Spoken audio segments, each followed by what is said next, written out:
যাও ভাই। দয়া করে আমাকে বাঁচাও ভাই, আমি তোমার মতো মানুষ গো, এদের মতো জন্তু জানোয়ার নই, কিছু একটা উপায় বার করো ভাই। সবই বুঝলাম, কিন্তু তোমাদের বাঁচিয়ে আমার লাভ কি? আমরা তোমার উপকারে আসবো। কি উপকারে লাগবে জানা আছে? ইঁদুরের কাজ আমার জামা কাপড় কাটা, ও কোন উপকারে আসবে? আর কাটবো না গো, সত্যি বলছি, সারা জীবন তোমার গোলামি করব। আচ্ছা, কিন্তু সাপকে বাঁচালে ও বেরিয়েই আমাকে ছবল দেবে। ওর উপকার করে আমি কি শেষে মরবো? না ভাই, আমি তোমাকে ছবল মারবো না, কথা দিচ্ছি, তোমার উপকার ছাড়া অপকার করব না। আচ্ছা আচ্ছা আচ্ছা, তোমার কথাও বিশ্বাস করলাম, কিন্তু বাঘকে আমি এখান থেকে কিছুতেই বাঁচাবো না। না গো না, এমন কথা বলো না, আমাকে অবিশ্বাস করো না। আমাকে বাঁচালে তোমার কোনো ক্ষতি হবে না, আমি তোমার কোনো ক্ষতি করব না। তোমাকে কিছুতেই বিশ্বাস নেই, সুযোগ পেলেই গায়ের গরু ছাগল খেয়ে ফেলো, আর আমাকে সামনে পেলে কি ছেড়ে দেবে? না গো, দয়া করে একটিবার আমাকে সুযোগ দাও, তোমাকে আমি কখনো মারবো না। আচ্ছা বেশ, তোমরা একটু দাঁড়াও, আমি ব্যবস্থা করছি।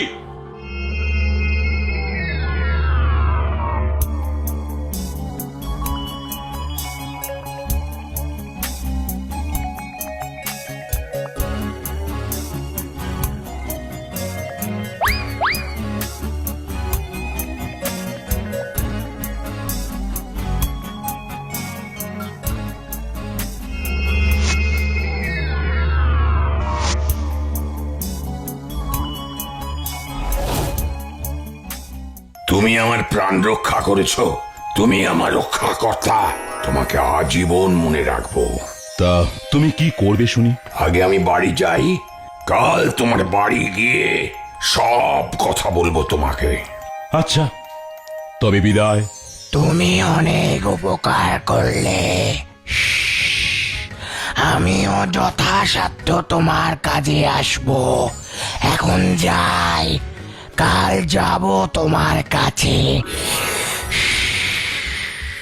আচ্ছা এসো। ও শিকারি দাদা, আমিও কিন্তু এখন বাড়ি যাব, কিন্তু আবার আসবো তোমার কাছে উপহার নিয়ে। বেশ, এসো তবে। কিন্তু আমি কি করব বলো তো ভাই? কেন, তুমিও বাড়ি যাও, আর কি করবে? আমার কি বাড়ি আছে যে যাব? আমার তো কিছুই নেই। আহারে, তোমার বুঝি কোথাও কেউ নেই? না গো দাদা, আমার তিন কুলে কেউ নেই, ঘুরতে ঘুরতে জঙ্গলে পথ হারিয়ে এই গর্তে পড়ে গেছি। এখন কি করবে তুমি?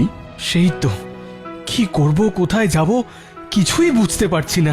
আমি তো আর বাঘ সাপের মতো জঙ্গলে থাকতে পারবো না, একটা কিছু খুঁজতে হবে আমায়। আমি একটা কথা বলি, যদি তোমার আপত্তি না থাকে তবে আমার সাথে আমার বাড়িতে চলো। তুমি তুমি আমায় থাকতে দেবে তোমার বাড়িতে? আমি আমি খুশি মনে যাব। তবে হ্যাঁ, আমার ঘরটা কিন্তু খুব ছোট, থাকতে কষ্ট হবে না তো? তুমি এত ভাবছো কেন? আমার তো ঘর বাড়ি কিছুই নেই, তুমি আমাকে থাকতে দিচ্ছ এটাই অনেক। আমার কোনো কষ্ট হবে না, দুজনে মিলে একসাথে বেশ মজা করেই থাকা যাবে। তাহলে আর কি, চলো আমার বাড়ি। হ্যাঁ, চলো চলো।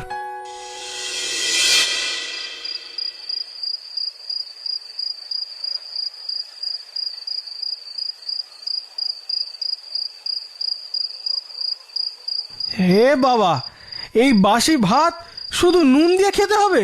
হ্যাঁ ভাই, কি করব বলো, আজ শিকারে গিয়ে কিছুই পাইনি, তার উপর তোমাদের গর্ত থেকে উদ্ধার করতেই পুরো দিনটা চলে গেল। এটুকু কষ্ট করে খেয়ে নাও। সেই তো আসলে আমি তো শুধু নুন ভাত খেতে পারি না, তাই বলছিলাম। আলম, আরে, সেই বাঘের গলা শোনা গেল না? হ্যাঁ হ্যাঁ, ঠিক বলেছ তো। চলো তো একবার বেরিয়ে দেখি সত্যি এসেছে কিনা।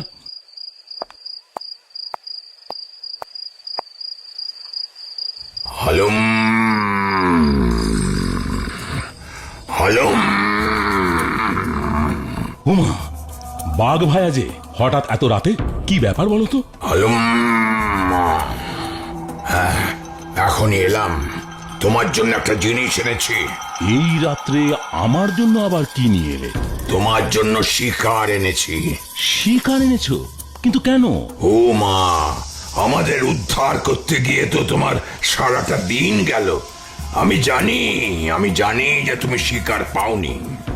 আমি শিকার পাইনি ভেবে তুমি আমার জন্য শিকার এনেছো? হ্যাঁ গো শিকারি ভাই, আর একটা কথা শোনো, তোমাকে আর রোজ রোজ কষ্ট করে শিকার করতে যেতে হবে না, বুঝেছো তো?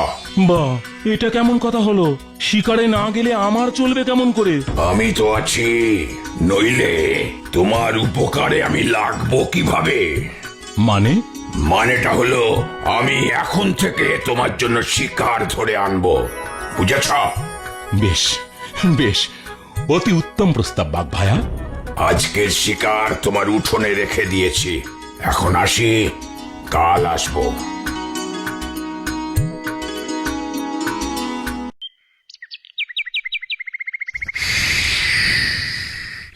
শিকারি ভাই, ও শিকারি ভাই, বাড়ি আছো? ওমা, সাপ ভাই যে এত সকালে আমার বাড়িতে, ব্যাপার কি? সকাল সকাল কি এমনি এসেছি? তাড়াতাড়ি একটা পাত্র আনো, আমি তোমার জন্য একটা জিনিস নিয়ে এসেছি। পাত্র দিয়ে কি হবে? কি এনেছো তুমি? আগে পাত্র আনো, দেখাচ্ছি।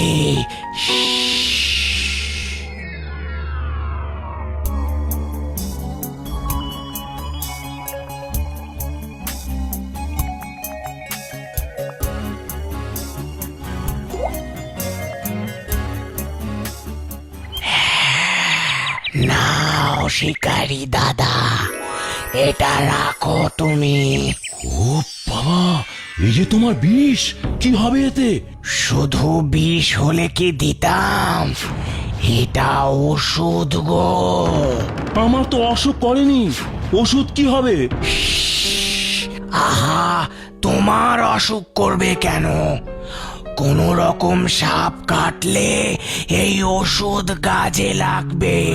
ও বুঝেছি, সাপের কামড়ের ওষুধ। কাউকে সাপে কামড়ালে এটা খেলেই সেরে উঠবে? একেবারেই না, শুধু এটা খেলেই না। শুধু এটা খেলি হবে না? তুমি এটা এক্ষুনি বললে। দাঁড়াও দাঁড়াও, আগে শান্ত হয়ে পুরোটা শোনো।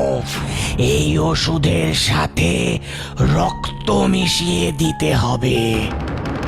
রক্ত? কার রক্ত? যে সে লোকের রক্ত নয়, তাহলে? কোন মিথ্যাবাদী বিশ্বাসঘাতক লোকের রক্ত। কিন্তু এমন মানুষ আমি কোথায় পাবো বলো? সেটা তোমাকেই খুঁজতে হবে। এখন এটা যত্ন করে রাখো। আচ্ছা, এখন চলি ভাই, আবার পরে দেখা হবে।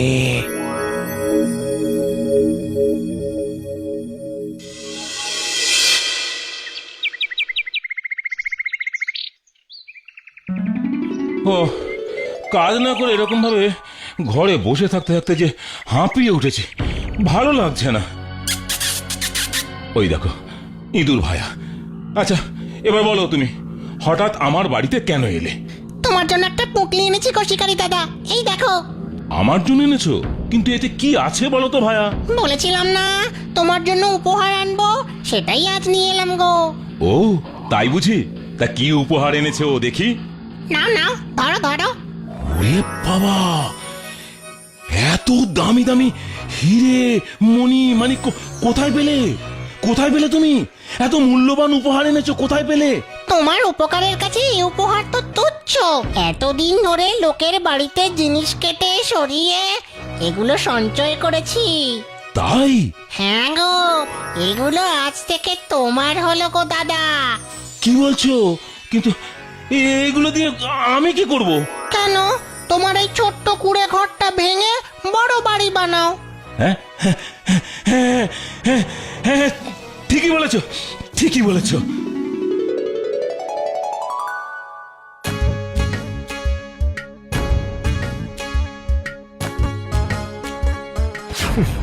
একেই বলে কপাল। ছিল গরিব শিকারী, নুন আনতে পান্তা ফুরোতো, আর এখন একেবারে রাজা, কিছুই করলো না অথচ এত কিছু পেয়ে গেল। দেখলেই আমার অসহ্য লাগছে। আমিও তো ওই জানোয়ারগুলোর সাথে একই গর্তেই ছিলাম, কিন্তু কিছুই তো পেলাম না। শোনো শোনো শোনো, সবাই শোনো, আমাদের গ্রামের জমিদারের বাড়ি থেকে বহু মূল্যবান জিনিস চুরি গেছে। যদি কেউ সেই চোর বা জিনিসের খোঁজ দিতে পারে, জমিদার মশাই তাকে পুরস্কার দেবেন। শোনো শোনো শোনো। এই যে সুযোগ পেয়েছি, শিকারী এবার বড়লোক হওয়ার মজাটা টের পাবে। দাঁড়াও তোমার ব্যবস্থা করছি। কি কি জিনিস চুরি হয়েছে, কবে হয়েছে, সবই তো তোমাকে আমি বললাম। তা তুমি এ ব্যাপারে কি সাহায্য করতে পারবে বলো? কিছুদিন আগে এক শিকারীর সাথে আমার আলাপ হয়েছে। সে ছিল খুবই গরিব, এই গ্রামে একটা কুঁড়ে ঘরে থাকতো, কিন্তু হঠাৎ করেই সে বড় লোক হয়ে গেল, বিশাল অট্টালিকা বানালো। রাতারাতি সে এত টাকা পেল কোথায় আপনি বলুন জমিদার বাবু? তাই তো তুমি ঠিকই বলেছো। আমার সন্দেহ হয়েছে বলেই তো আপনাকে বললাম হুজুর। এখন আপনি খবর নিয়ে দেখুন আসল ব্যাপারটা কি। আমি তবে আসি। ঠিক আছে, কালই আমি শিকারীর বিচারের ব্যবস্থা করছি। হুজুর, আপনার বাড়ি থেকে কি জিনিস কিভাবে চুরি হয়েছে আমি জানি না, আমি সত্যি বলছি। তবে তুমি এত টাকা পয়সা কোত্থেকে পেলে? সে এক অবিশ্বাস্য কাণ্ড হুজুর। বলছি শুনুন। চুরি করে আবার এ সমস্ত আজগুবি গল্প বানাচ্ছ? আজগুবি নয় হুজুর, সত্যি। হুজুর হুজুর, খোকা বাবুকে সাপে কেটেছে গো, আপনি তাড়াতাড়ি একবার চলুন। কি বলছো তুমি? আমার এত বড় সর্বনাশ হলো, আমার একমাত্র সন্তান। কি করি এখন আমি, কি করি? হুজুর, এত অস্থির হবেন না, আমার কথাটা একবার শুনুন দয়া করে।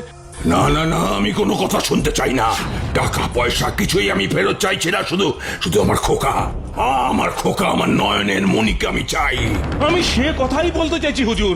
আমার কাছে সাপের বিষের ওষুধ আছে, ওই গর্ত থেকে উদ্ধার পাওয়া সাপটা দিয়েছিল, সেটা খেলে ওর ভালো হবে।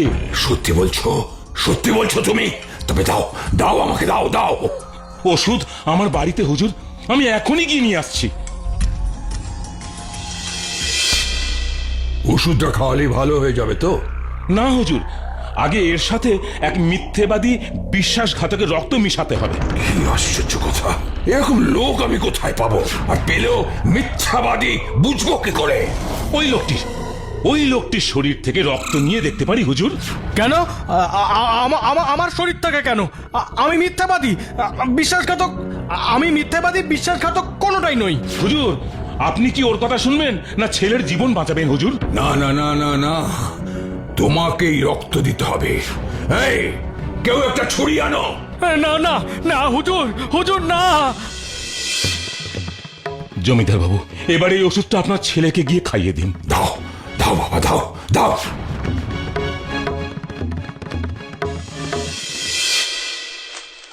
এটা একবারে অবাক কাণ্ড। তোমার দেওয়া ওষুধ খেয়ে আমার ছেলের জ্ঞান ফিরেছে, সুস্থ হয়ে উঠেছে। তোমাকে যে আমি কি বলে কৃতজ্ঞতা জানাবো। আমি যে মিথ্যে বলিনি তার প্রমাণ পেলেন তো হুজুর। ওই লোকটিকেও আমি উদ্ধার করেছি, আমার বাড়িতে থাকতে দিয়েছি। সেসব ভুলে পুরস্কারের লোভে ও আপনার কাছে আমাকে চোর সাজাচ্ছে, আমার নামে মিথ্যে বলছে। এই, কে কোথায় আছিস? এই লোকটাকে বন্দি কর। আর কখনো মিথ্যে বলবো না হুজুর, আমায় ছেড়ে দিন হুজুর, আমায় ছেড়ে দিন। আর শিকারী, তুমি আর আমি আজ থেকে বন্ধু।